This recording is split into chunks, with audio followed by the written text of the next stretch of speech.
ең ақымақ беретін кеңес, сен жастық шағында демалып ал, достарыңмен демал, яғни жай жүр.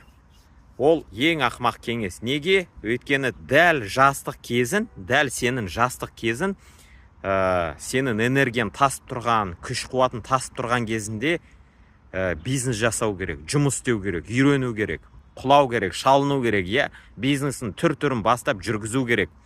Және содан кейін соның нәтижесін, соның қаймағын, былайша айтқанда, кәрілік кезінде, орта жас кезінде көруің керек. Сенің жастар әсіресе қазір отбасын жоқ кезде, үйленбей тұрған кезде, ешқандай міндеттемелерің жоқ кезінде, дәп қазір сенің уақытын осындай жақсы бизнес құру. Ал ең жақсы мықты бизнестердің бірі ол сетевой маркетинг. Сол үшін, құрметті достар, өзімнің бизнесіме шақырамын. Қазір жас, күші тасып тұрған жігіттерді, қыздарды шақырамын менің бизнес командама. Мықты бизнес құрайық, ақылдасайық, кеңесейік, хабарласыңыз, жазыңыз, және де менің командамның мүшесі болуға үлгеріңіз.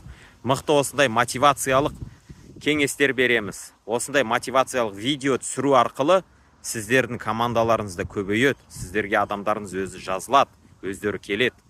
Сол үшін досым, қазірден бастап жастық кезінде уақытыңды өткізіп алмай, бизнес жасауға ұмтыл. Жаса, менің командама қосыл. Қалай жасауды білмесен, үйретеміз, көрсетеміз. Тек қана ниетің болса болды. Іске сәт, сау сәлем.